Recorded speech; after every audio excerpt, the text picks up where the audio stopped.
जे किते तुसीं रसूल हमजा तौब दी किताब मेरा दागिस्तान पढ़ी होवे, ਉਹਦੇ 'ਚ ਇੱਕ छोटी जी जंग का जिक्र है, उस दे उपर अपना ध्यान केंद्रित जरूर करियो। वो जंग है रूस के ਜ਼ਾਰ ਦੇ ਜਰਨੈਲ ਬਿਰਿਆਤਿੰਸਕੀ ਤੇ ਦਾਗਿਸਤਾਨ ਦੇ ਇੱਕ ਧਾਰਮਿਕ ਆਗੂ ਇਮਾਮ ਸ਼ਬੀਲ ਦੇ ਵਿਚਕਾਰ। ਇਮਾਮ ਸ਼ਬੀਲ 18 ਸਾਲ ਜੰਗ ਲੜੀ। ਅਖੀਰ ਹੌਲੀ ਹੌਲੀ ਬੰਦੇ ਘਟਦੇ ਗਏ, ਹਥਿਆਰ ਮੁੱਕਦੇ ਗਏ, ਲੋਕ ਸਾਥ ਛੱਡਦੇ ਗਏ। ਕੀ ਹੋਇਆ? ਅਖੀਰ ਉਸ ਨੂੰ ਆਤਮ ਸਮਰਪਣ ਕਰਨਾ ਪਿਆ। ਜਿਸ ਦਿਨ ਉਸਨੇ ਆਤਮ ਸਮਰਪਣ ਕੀਤਾ, ਉਸਦਾ ਸਰੀਰ ਜ਼ਖਮੀ ਸੀ, ਉਸਦੀ ਤੇਗ ਖੁੰਡੀ ਹੋ ਚੁੱਕੀ ਸੀ, ਆਸੇ ਪਾਸੇ ਤੋਂ ਘੇਰਾ ਪੈ ਚੁੱਕਾ ਸੀ। ਜਦੋਂ ਘੋੜੇ ਤੋਂ ਉਤਰ ਕੇ ਆਤਮ ਸਮਰਪਣ ਕਰਨ ਲਈ ਬਿਰਿਆਤਿੰਸਕੀ ਦੇ ਅੱਗੇ ਜਾ ਰਿਹਾ, ਤੇ ਬਿਰਿਆਤਿੰਸਕੀ ਉਸ ਨੂੰ ਇੱਕ ਸਵਾਲ ਕਰਦਾ ਹੈ, ਰੂਸ ਦੇ ਜ਼ਾਰ ਦਾ ਨੁਮਾਇੰਦਾ। ਕਹਿੰਦਾ, ਉਹ ਇਮਾਮ ਸ਼ਬੀਲ ਯਾਰ ਇੰਨਾ ਪਾਗਲ ਨਿਕਲਿਆ, ਉਹ ਇਹਨਾਂ ਪੱਥਰਾਂ ਦੇ ਵਾਸਤੇ ਲੜਦਾ ਰਿਹਾ। ਮੈਂ ਤੇ ਅੱਜ ਤੇਰੀ ਇਸ ਜਨਮ ਭੂਮੀ ਤੇ ਕਰਮ ਭੂਮੀ ਨੂੰ ਵੇਖਿਆ ਜਿੱਥੇ ਤੂੰ ਲੜਾਈ ਲੜਦਾ ਰਿਹਾ, ਬਿਲਕੁਲ ਬੰਜਰ ਜ਼ਮੀਨ, ਤੂੰ ਇਹਨਾਂ ਪੱਥਰਾਂ ਦੇ ਵਾਸਤੇ ਲੜਦਾ ਰਿਹਾ। ਉਸ ਵੇਲੇ ਇਮਾਮ ਸ਼ਮੀਲ ਦਾ ਜਵਾਬ ਸੀ, ਕਹਿੰਦਾ ਬਿਰਿਆਤਿੰਸਕੀ ਮੂਰਖ ਮੈਂ ਨਹੀਂ, ਮੂਰਖ ਤੂੰ ਹਾਂ। ਇਹ ਜਿਹੜੇ ਪੱਥਰ ਨੇ ਮੇਰੀ ਬਚਪਨ ਤੋਂ ਲੈ ਕੇ ਜਵਾਨੀ ਇਹਨਾਂ ਉੱਪਰ ਲੰਘੀ ਹੈ, ਇਹ ਮੇਰੀ ਜਨਮ ਭੂਮੀ ਹੈ। ਇਸ ਕੱਲੇ ਕੱਲੇ ਪੱਥਰ ਦੇ ਉੱਪਰ ਮੇਰੇ ਕਬੀਲੇ ਦੇ ਸ਼ਹੀਦ ਦੇ ਖੂਨ ਦਾ ਦਾਗ ਲੱਗਾ। ਮੇਰੇ ਵਾਸਤੇ ਤੇ ਅਣਮੁੱਲੀਆਂ ਵਸਤਾਂ ਨੇ, ਮੂਰਖ ਤੇ ਤੂੰ ਹੈ ਜਿਹੜਾ ਇਹਨਾਂ ਪੱਥਰਾਂ ਵਾਸਤੇ ਲੜ ਰਿਹਾ।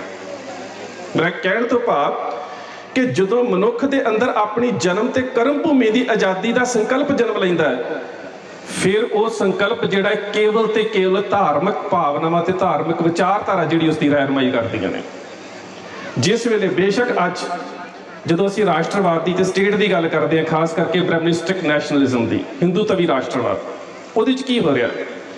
ਸਾਰੇ ਇਤਿਹਾਸ ਨੂੰ ਬਦਲਿਆ ਜਾ ਰਿਹਾ। ਆ ਤੁਸੀਂ ਵੇਖ ਲਓ, ਪੰਜਾਬ ਦੇ ਸਕੂਲਾਂ ਦੇ ਵਿੱਚ ਹਿੰਦ ਵਾਸੀਓ ਰੱਖਣਾ ਯਾਦ, ਸਾਨੂੰ ਕਰਤਾਰ ਸਿੰਘ ਸਰਾਭਾ ਦੇ ਬਾਰੇ ਇੱਕ ਕਵਿਤਾ ਪੜ੍ਹਾਈ ਜਾਂਦੀ। ਕਰਤਾਰ ਸਿੰਘ ਸਰਾਭਾ ਦੇ ਕੇਸ ਕਤਲ ਕੀਤੇ ਨੇ ਉਸ ਤਸਵੀਰ ਦੇ ਵਿੱਚ। ਕਰਤਾਰ ਸਿੰਘ ਸਰਾਭਾ ਦੇ ਉੱਪਰ ਕਿਹੜੇ ਸਿਲੇਬਸ 'ਚ ਪੜ੍ਹਾਇਆ ਜਾ ਰਿਹਾ? ਕਰਤਾਰ ਸਿੰਘ ਸਰਾਭਾ ਦਾ ਗਦਰ ਲਹਿਰ ਦੇ ਨਾਲ ਕੀ ਸੰਬੰਧ ਸੀ? ਕਿਹੜੀ ਕਿਤਾਬ 'ਚ ਪੜ੍ਹਾਇਆ ਜਾ ਰਿਹਾ? ਗਦਰ ਲਹਿਰ ਦੀ ਫੇਲਰ ਤੋਂ ਬਾਅਦ ਵਿੱਚ ਇੱਕ ਕੜੀ ਬਣਦੀ ਹੈ ਭਾਈ ਰਣਧੀਰ ਸਿੰਘ, ਤੇ ਉਸ ਤੋਂ ਬਾਅਦ ਬੱਬਰ ਅਕਾਲੀ ਲਹਿਰ ਪੈਦਾ ਹੁੰਦੀ ਹੈ। ਇਸ ਕੜੀ ਨੂੰ ਕਦੋਂ ਜੋੜ ਕੇ ਸਾਡੇ ਸਾਹਮਣੇ ਪੇਸ਼ ਕੀਤਾ ਜਾ ਰਿਹਾ? ਉਹਦਾ ਕਾਰਨ ਕੀ ਹੈ? ਗਦਰ ਲਹਿਰ ਔਰ ਬੱਬਰ ਅਕਾਲੀ ਲਹਿਰ ਨੂੰ ਇਤਿਹਾਸ ਦੇ ਵਿੱਚੋਂ ਸਭ ਤੋਂ ਜ਼ਿਆਦਾ ਮਨਫੀ ਇਸ ਕਰਕੇ ਕੀਤਾ ਗਿਆ ਹੈ ਕਿ ਇਹ ਸਿੱਖ ਲਹਿਰਾਂ ਸੀ। ਇਹਦਾ ਸੰਬੰਧ ਨਰੋਲ ਸਿੱਖੀ ਦੇ ਨਾਲ ਸੀ। ਇਹ ਸੰਬੰਧ ਸਿੱਖ ਵਿਚਾਰਧਾਰਾ ਤੋਂ ਪ੍ਰਭਾਵਿਤ ਹੋ ਕੇ ਆਇਆ। ਇਸੇ ਕਰਕੇ ਤਿੰਨ ਤਰ੍ਹਾਂ ਦੇ ਨਾਲ, ਖਾਸ ਕਰਕੇ ਇਹਨਾਂ ਲਹਿਰਾਂ ਦੇ ਮੁਲਾਂਕਣ ਦੇ ਵਿੱਚ ਹਮੇਸ਼ਾ ਹੀ ਭਾਰਤੀ ਹਿੰਦੂਤਵੀ ਰਾਸ਼ਟਰਵਾਦੀ ਨਜ਼ਰੀਆ ਰਿਹਾ ਹੈ। ਪਹਿਲਾਂ ਤਾਂ ਇਹਨਾਂ ਲਹਿਰਾਂ ਦਾ ਸੰਬੰਧ ਸਿੱਖ ਧਰਮ ਦੇ ਨਾਲੋਂ ਤੋੜਨ ਦੀ ਕੋਸ਼ਿਸ਼ ਕੀਤੀ ਗਈ ਹੈ। ਦੂਸਰੀ, ਇਸ ਗੱਲ ਤੋਂ ਬਿਲਕੁਲ ਮੁਨਕਰ ਹੋਇਆ ਗਿਆ ਕਿ ਇਹ ਲਹਿਰਾਂ ਜਿਹੜੀਆਂ ਨੇ ਸਿੱਖ ਵਿਚਾਰਧਾਰਾ ਤੋਂ ਪ੍ਰਭਾਵਿਤ ਸੀ।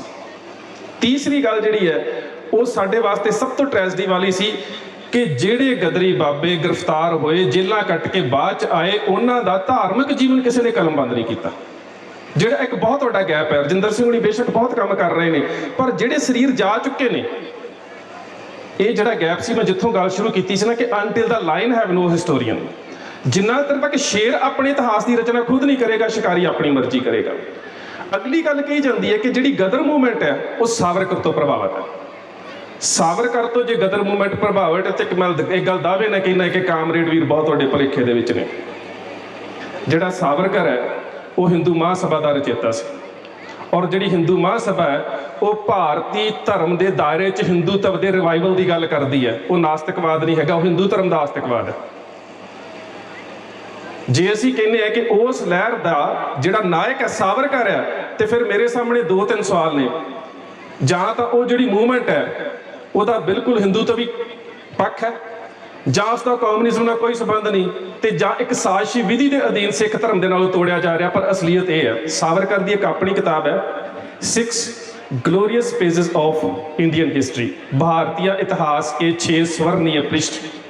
अब ਜਿਹੜੇ ਲੋਕ ਕਹਿੰਦੇ ਨੇ ਨਾ ਕਿ ਗਦਰੀ ਬਾਬਿਆਂ ਦੀ ਜਿਹੜੀ ਇਹ ਮੂਵਮੈਂਟ ਹੈ, ਜਿਹੜੀ ਲਹਿਰ ਹੈ, ਇਹ ਸਾਵਰਕਰ ਤੋਂ ਪ੍ਰਭਾਵਿਤ ਸੀ। ਮੈਂ ਕਹਿੰਦਾ ਇੱਕ ਵਾਰੀ ਕਿਤਾਬ ਪੜ੍ਹ ਲਿਓ।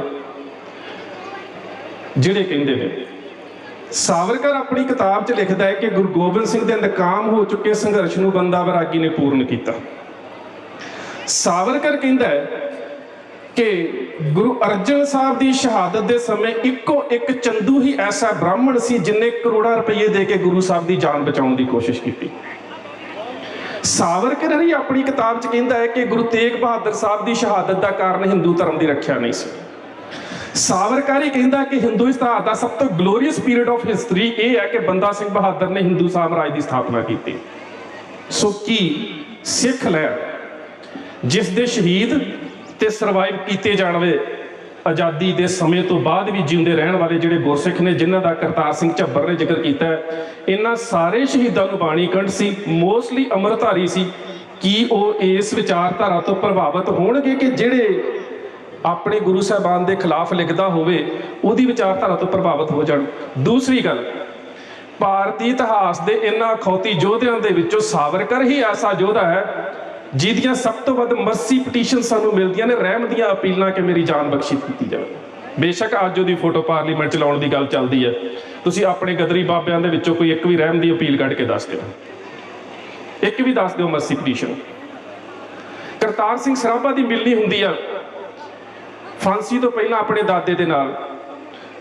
ਉਸ ਦਾ ਦਾਦਾ ਉਹਦੇ ਚਿਹਰੇ ਦਾ ਜਲਾਲ ਵੇਖਦਾ, ਉਸ ਦਾ ਰੂਪ ਵੇਖਦਾ, ਉਸਦੇ ਰੁਖਸਾਰ ਦੀ ਰੂਹਾਨੀਅਤ ਵੇਖਦਾ। ਕੁਦਰਤਨ ਪਰਸੋਂ ਦੋ ਪੋਤਰੇ ਨੇ ਫਾਂਸੀ ਤੇ ਚੜ੍ਹ ਜਾਣਾ, ਬਦਨ ਸਿੰਘ ਤੇ ਕਰਤਾਰ ਸਿੰਘ ਸਰਾਭਾ, ਦਾਦਾ ਤੇ ਪੋਤਾ ਸਾਹਮਣੇ ਖੜੇ ਨੇ। ਤੇ ਦਾਦਾ ਕੀ ਕਹਿ ਰਿਹਾ? ਦਾਦਾ ਕਹਿ ਰਿਹਾ, ਕਹਿੰਦਾ ਬੇਟਾ ਤੂੰ ਹੁਣ ਵਿਛੜ ਜਾਣਾ ਹੈ। ਤੇ ਪੋਤਰਾ ਕਹਿੰਦਾ ਦਾਦਾ ਜੀ ਤੁਹਾਨੂੰ ਤਾਂ ਖੁਸ਼ੀ ਹੋਣੀ ਚਾਹੀਦੀ, ਮੈਂ ਧਰਮ ਦੇ ਮਾਰਗ ਤੇ ਚੱਲਣ ਲੱਗਾ। ਕੀ ਇਹਨਾਂ ਜਿਹੜੇ ਨਾਇਕ ਨੇ ਇਤਿਹਾਸ ਦੇ, ਜਿਹੜੇ ਮੌਤ ਵੱਲ ਨੂੰ ਜਾ ਰਹੇ, ਕਹਿ ਰਹੇ ਨੇ ਕਿ ਅਸੀਂ ਲਾੜੀ ਮੌਤ ਨੂੰ ਪਰਮਾਉਣ ਵਾਸਤੇ ਜਾ ਰਹੇ ਹਾਂ, ਕੀ ਇਹਨਾਂ ਦੇ ਨਾਇਕ ਜਿਹੜੇ ਨੇ ਉਹ ਰਹਿਮ ਦੀਆਂ ਅਪੀਲਾਂ ਕਰਨ ਵਾਲੇ ਹੋ ਸਕਦੇ ਨੇ? ਔਰ ਮਾਫ ਕਰਨਾ, ਜਿਵੇਂ ਦੇ ਨਾਸਤਕਵਾਦ ਦਾ ਪੱਖ ਹੈ, ਮੇਰੀ ਪਿੱਛੇ ਜੇ ਇਸੇ ਮੁੱਦੇ ਦੇ ਉੱਪਰ ਅਮਰੀਕਾ ਦੇ ਇੱਕ ਵੀਰ ਦੇ ਨਾਲ ਗੱਲ ਹੋਈ, ਕਹਿੰਦਾ ਜੀ ਅਸੀਂ ਤੇ ਬਿਲਕੁਲ ਨਾਸਤਕ ਹੈ, ਰੱਬ ਨੂੰ ਨਹੀਂ ਮੰਨਦੇ। ਮੈਂ ਕਿਹਾ ਅਮਰੀਕਾ ਛੱਡ ਦਿਓ, ਅਮਰੀਕਾ ਛੱਡ ਦਿਓ। ਅਮਰੀਕਾ ਦਾ ਡਾਲਰ ਕਿਉਂ ਕਮਾ ਕੇ ਆਪਣੀ ਜੇਬ 'ਚ ਪਾਉਂਦੇ ਹੋ? ਜੇ ਤੁਹਾਡੇ ਪੱਲੇ ਕੋਈ ਸਿਧਾਂਤ ਹੈਗਾ ਅਮਰੀਕਾ ਦੇ, ਤੇ ਹਰ ਡਾਲਰ ਦੇ ਉੱਪਰ ਲਿਖਿਆ ਇਨ ਗॉड ਵੀ ਟਰਸਟ, ਅਸੀਂ ਰੱਬ 'ਚ ਯਕੀਨ ਕਰਦੇ। ਡਾਲਰ ਅਮਰੀਕਾ ਦੇ ਕਮਾਉਣੇ ਤੇ ਕਹਿਣਾ ਅਸੀਂ ਨਾਸਤਕਵਾਦੀ। ਪੈਸਾ ਆਪਣੀ ਜੇਬ 'ਚ ਉਹ ਪਾਉਣਾ ਕਮਾ ਕੇ ਜਿੱਥੇ ਲਿਖਿਆ ਇਨ ਗॉड ਵੀ ਟਰਸਟ। ਕਿੱਥੇ ਸਿਧਾਂਤ, ਕਿੱਥੇ ਵਿਚਾਰਧਾਰਾ? ਮੈਂ ਕਹਿੰਦਾ ਸਿਧਾਂਤ ਦੇ ਪਿੱਛੇ ਤਾਂ ਗਦਰ ਮੂਵਮੈਂਟ ਦੇ ਜਿਹੜੇ ਸਿੱਖ ਵਿਚਾਰਧਾਰਾ ਤੋਂ ਪ੍ਰਭਾਵਿਤ ਸੀ, ਉਹ ਆਪਣਾ ਆਪਾ ਤਿਆਗ ਕੇ ਸ਼ਹੀਦ ਹੋਣ ਦੇ ਵਾਸਤੇ ਪੰਜਾਬ ਦੀ ਧਰਤੀ ਦੇ ਉੱਪਰ ਆ ਗਏ। ਤੁਸੀਂ ਡਾਲਰ ਕਮਾਉਣ ਜਾਂਦੇ ਹੋ, ਫਿਰ ਕਹਿੰਦੇ ਹੋ ਸਾਡੇ ਸਿਧਾਂਤ ਨੇ, ਪੈਸਾ ਜੇ ਉਹ ਪਾਉਂਦੇ ਹੋ ਜਿੱਥੇ ਲਿਖਿਆ ਇਨ ਗॉड ਵੀ ਟਰਸਟ। ਕਿੱਥੇ ਨੇ ਸਿਧਾਂਤ, ਕਿੱਥੇ ਹੈ ਵਿਚਾਰਧਾਰਾ? ਅਗਲੀ ਗੱਲ ਕਹੀ ਜਾਂਦੀ ਹੈ ਕਿ ਇਹ ਜਿਹੜੇ ਗਦਰ ਲਹਿਰ ਦੇ ਜਿਹੜੇ ਆਗੂ ਸੀ, ਇਹ ਪਰਮਾਨੰਦ ਤੋਂ ਪ੍ਰਭਾਵਿਤ ਸੀ। ਮਾਫ ਕਰਨਾ, ਇਹਦੇ 'ਚ ਕੋਈ ਸ਼ੱਕ ਨਹੀਂ, ਪਰਮਾਨੰਦ ਕਿਸੇ ਸਮੇਂ ਇਸ ਲਹਿਰ ਦਾ ਹਿੱਸਾ ਰਿਹਾ।